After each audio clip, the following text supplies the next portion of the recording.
여러분의 한국사 과목을 책임져줄 대성마이맹 미정쌤이에요. 자, 수능 한국사 4강이면 1등급 충분히 가능합니다. 자, 이 강좌가 어떤 강좌인지 궁금할 텐데 오리엔테이션 간단하게 진행하고 그리고 본 강의로 들어가도록 할게요. 자, 우리가 이제 공부를 하려면 문제가 어떻게 출제가 되는지 아는 친구들도 있을 테고 또 모르는 친구들도 있기 때문에 쌤이 한 두 문항 정도만 소개를 할게.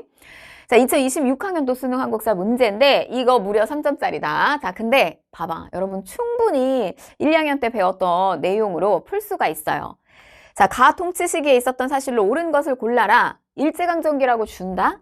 그리고 헌병경찰제가 폐지되는 등 무단 통치에서 뭐로 바뀐다? 문화 통치로 바뀌는 거. 이렇게 고르는 문제야. 자, 근데 내용을 보면 공부를 조금만 하면 3.1 민주구국선언이 발표되었다. 통일주체 국민회의가 개최되었다. 이런 거는 현대사 선지구나 라고 제외시킬 수가 있어요. 자, 대한국 국제, 요거 대한제국 거구나. 제외시킬 수가 있다라는 거. 그러면 요 두 개의 선택지 중에서 일제강점기 파트 하나 고르는 문제야. 요 정도 수준이야, 여러분. 자, 또 봐봐요. 안중근의 주요 행적이 이렇게 나왔는데 이걸 다 하는 것이 아니라 대한제국의 외교권을 박탈하는 뭘까? 을사늑약. 요거 고르는 문제인데 선택지를 한번 보세요. 북벌, 영선사, 건준이. 이게 너무 시대가 동떨어져 있는 것들이 나와요.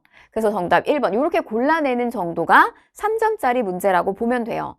그러면 실제 수능 한국사 문제는 요거보다 조금 까다로운 것이 뭐 한 개 정도 더 출제가 될 수도 있고 거의 대다수는 요 정도 수준에서 요거보다 쉬운 정도의 수준이라고 생각을 하면 된다라는 거. 자, 그러니까 우리 시험은 얼마나 누가 더 많이 아느냐, 지엽적인 내용을 많이 아느냐를 테스트하는 시험이 아니라 대학생이 되려면 요 정도의 한국사 상식은 있어야 되지 않느냐 정도를 테스트하는 그런 정도의 시험이라고 생각하면 됩니다. 그러니까 비효율적으로 공부할 필요가 없다는 이야기죠. 그러니까 여러분들이 기본적으로 알고 있는 내가 아무리 내신 한국사 공부 안 했어도 있잖아요. 여러분 안중근, 하얼빈에서 이토 히로부미 폭탄을 던진다든지 뭐 이런 정도의 내용을 귀동량으로 들은 적이 있을 거야. 그거를 얼마나 잘 요렇게 정리를 해주느냐, 시대순의 흐름으로 내가 요렇게 한 번씩 그 시대 흐름을 요렇게 파악할 수 있느냐 정도, 요런 걸 정돈해주면 되는 시험이야. 자, 우리는 절대평가 시험이에요. 그래서 3등급에서 4등급, 특히 4등급을 많이 대학에서 요구를 하고 있고 그러면은 절반보다 조금 더 맞으면 안정권에 해당이 되는 그런 시험입니다. 자, 근현대사가 비중이 굉장히 높아요. 그래서 70%이기 때문에 한 14문항 정도가 출제가 되고 요 부분이 조금 여러분들이 어렵게 느껴져. 자, 그런데 그러면 이제 이러한 어떤 수능 한국사의 유형과 경향에 포커스를 딱 맞춰서 여러분들이 시간을 최소한으로 들여서 정말 제대로 등급이 나올 수 있게끔 만든 그런 강좌가 바로 4강 1등급이라고 생각하면 됩니다. 그러면 어떻게? 쌤이 어떻게 구성을 했느냐? 이렇게 가요. 근현대사부터 갑니다. 그래, 여러분들은 모든 교과서가 그렇잖아. 문제집도 그렇고 가장 그 손때가 어디에 많이 묻어있어? 1단원이 새카맣지. 거기가 흔적이 제일 많고요. 그래서 우리 한국사 같은 경우도 선사시대 전문가들이 많아. 근데 그렇게 만들고 싶지 않았다, 쌤은. 왜냐면 출제 비중이 여기가 훨씬 높은걸. 그래서 원래는 쌤이 강의는 원래 근현대사부터 구성을 해왔지만 교재 자체는 선사부터 뽑았어요. 근데 아예 그냥 싹 다 바꿨어.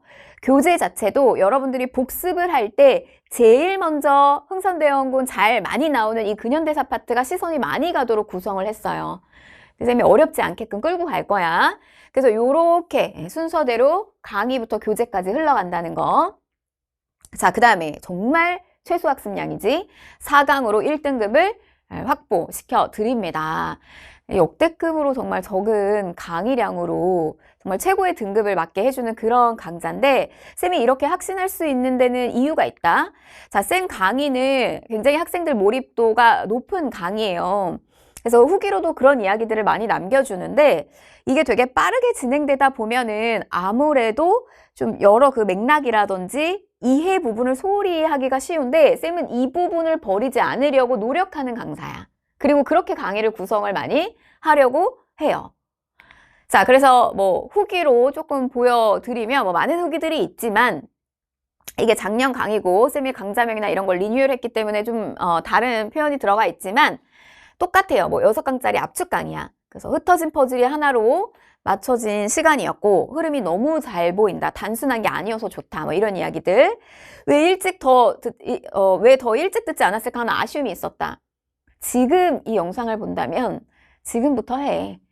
그래서 뭐 4강, 또 2분짜리 병행해서 이렇게 듣다 보면 여러분 3월 학평, 뭐 6평, 뭐 조금 늦더라도 뭐 7월 학평, 9평 뭐 이럴 때 바로 그냥 이렇게 1등급이 나와서 한국사는 그냥 문제가 없다. 나한테는 별로 걸림돌이 되는 과목은 아니다. 이렇게 갈 거야, 여러분. 자, 유기적으로 이해도 잘 되고 너무 재밌다. 그리고 보통 한국사 압축시키다 보면 그냥 키워드만 툭툭 던져줘서 또 스스로 공부해야 되는 비효율적인 것들이 많은데 쌤 강의는 너무 좋다. 이제 이런 후기들 많이 남겨주고 있어요. 그래서 뭐 7등급인데 대학 갈 수 있게 됐다.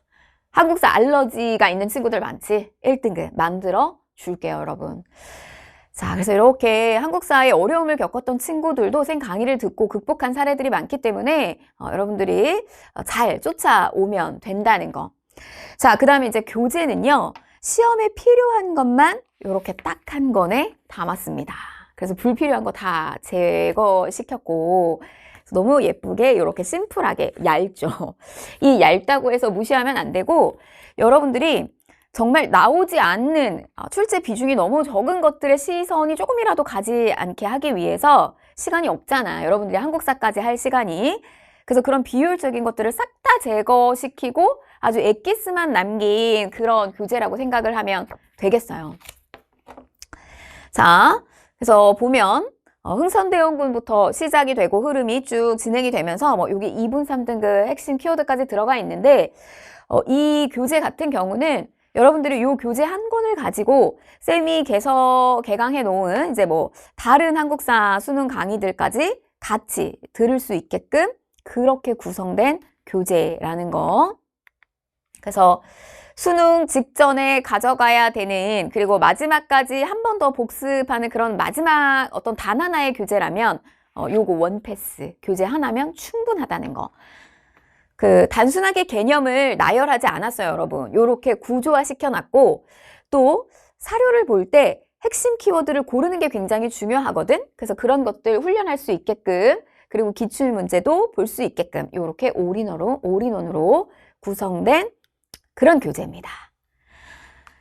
쌤은 뭐 오랜 시간 한국사를 강의해 왔어요. 그래서 믿고 들어도 되고요. 여러분들은 그냥 몰입해서 쭉 이렇게 듣다 보면 완강할 거고 점수는 그냥 자연스럽게 따라올 거야. 거기에 덧붙여 한국사 배경 지식도 또 쌓는 그런 경험을 갖게 될 거예요. 자, 오리엔테이션 여기까지 하고요. 쌤이랑은 1강에서 만나도록 합시다.